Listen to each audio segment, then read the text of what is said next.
In this workbook called 09 Date, we're looking at the first worksheet called Dates and Times. Excel's ability to handle date and time math is a powerful tool. It all revolves around the idea that when you enter a date, you're actually putting in a number. So for example, this cell B1 contains a date. You don't necessarily know what value is being stored here, but the date system begins January 1st, 1900. That's day one. January 2nd is day two. So the unit of measure here is 1 equal a day. So when we have two date entries here, these are actually values being stored in the background. I can subtract these. Equal a later date minus an earlier date. Get an answer.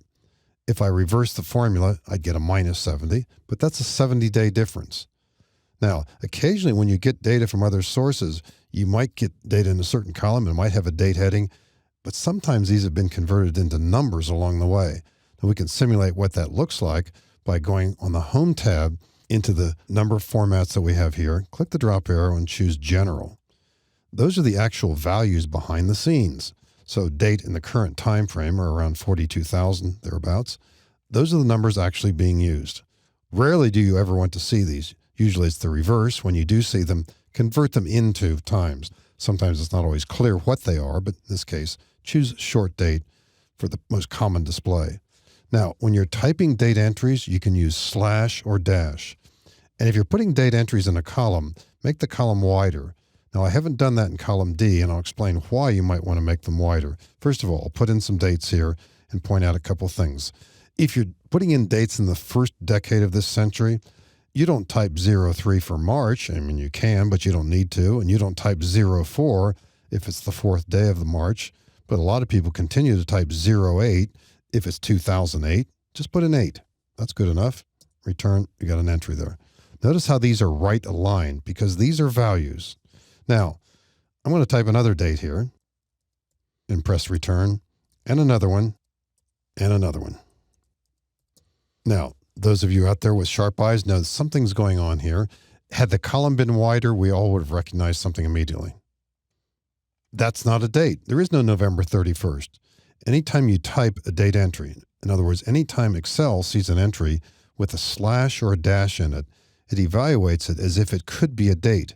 If it recognizes it as a date, it stores it as a value, and it displays it on the right-hand side in the appropriate date style. This is the default setting in Excel. If you go to that position on the Home tab where you see these other formats, that's equivalent to short date. That's what we're seeing in column D here.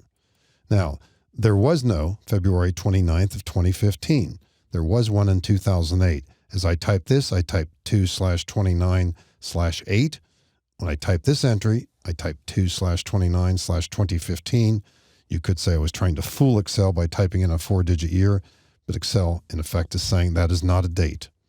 And so when the column's wider, these presumably are typos, jump out at you because the data is just left aligned. This is just a bunch of characters, and we can't do anything with these other than look at them. Can't really use them in calculations. So be alert to that concept. Now, because these are numbers, we can use math. We saw one example up here. We simply subtracted two dates. How about this idea too? We installed a piece of equipment on March 15th of 2016. It's got a lifespan of 1,500 days. We're a 7-day-week operation. When does this need to be replaced? Equal a starting date plus this 1,500. We've got an answer. At other times, you might want to calculate 90 days before or 90 days after a certain date. Equal this date minus 90. And then down here, equal this date plus 90. Now, something that could throw you, although a lot of people will never see these kinds of dates, if you type a year from 30 through 99, it's automatically this century. And a lot of times you don't even think about that because it's so short, and most people do type these as 2-digit years. What if your company keeps track of retirees as well as current employees? And you're putting in the birth date of one of your retirees, born on February 3rd, 1930, and you'd probably type it this way, 2/3/30. That's fine. There's another employee in your list here, born the year before on December 13th, 1929, and you'd probably type it this way. But after pressing return, you'd probably say, whoops, wait a minute here. That's not 2029. I typed a 29. What happens? These are the default settings for years. If I want the year to be exact, I should have typed, in this case, 1929. There's the entry we want to see. Now, if you go to the Excel menu and go to Preferences and then choose Edit, you'll see a choice at the very bottom.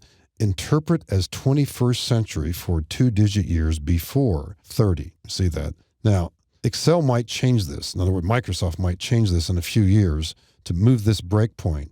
I would probably say for most people, do not change this. Let this be the default. Right now, in early 2016, this is the standard in the Windows version and in the Mac version. So let it happen automatically as long as you're alert to this. Now, 15 years ago or so, Microsoft changed this split point. It used to be from 0 to 19, and then from 20 to 99. They've moved it up 10 years. But it looks as if now possibly what they're going to be doing is to allow you to change it. So again, not an issue unless these dates would ever come into the context of how you use Excel, but just be alert to that possibility. There's another problem, a bigger one. It's a bit tricky to explain. But if you work with the Windows version of Excel, and it's been around for 25 years, 30 years, as has the Mac version, the default setting for dates in the Windows version is Day 1, January 1st, 1900. That's our starting point. That day has a value of 1, next day has a value of 2, and so on. Now, if you work in an environment that's exclusively Mac, and all the Excel files you deal with are Mac, you might, and I probably do have a setting that begins January 2nd, 1904. Now, here's where you want to be a little bit careful. If you're working in a mixed environment, I think you just want to make sure when you're looking at dates, they make sense. But you can go to Excel Preferences from the top menu, go to Calculation, and you'll see a choice at the bottom, use the 1904 date system.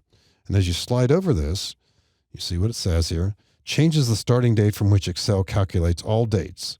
From January 1st, 1900, the Windows date system, to January 2nd, 1904, Macintosh date system. Now, keep your eye on column B as I click this box, and up above, I'm going to click Close. All those dates got bumped up by 1,462 days. Do you think we would have wanted to have done that here? I strongly doubt it. Now, can we do undo? I'll do undo here, but it's only going to undo some of the recent typing I've been doing. So we'd want to change those preferences back again. It's hard to come up with a rule that's really going to work for you here, but just be careful with the idea that you can change these settings. And if you're working in a mixed environment where Windows versions of Excel files and Mac versions, you might run into a problem here. I'll change these back and not use the 1904 date system. Keep an eye on those entries in column B again. They change again. So that's a potential problem. We can also record times in Excel. You can make date entries in two ways. If I'm typing 3:30, meaning 3:30, I could be thinking of 3:30 in the afternoon. But if I simply press return, I've actually entered 3:30 a.m. As I click back on this, look in the formula bar. That's what it says. Now, depending upon what you might be doing with this, that could be a big problem. If you want to type in an afternoon time and be sure that it's accurate, you've got two choices. 3:30 space P. That'll do it. You could also type the M if you wanted to. Or another way, 15:30. Now, click here, look in the formula bar. You see what it's being displayed as. Click in the cell above it. Looks identical. These are identical, but it's obvious the formats are different. This is a different time of day. It's 12 hours earlier. This is an AM time. So be alert to that. If you are typing date entries right on the hour, you need only type the number 6, for example, space P. If it's PM, and that's what you get. There will be times when you want to standardize the display, and there is a keystroke shortcut you might want to consider using. Command-Shift @ That's the same as Command-Shift 2.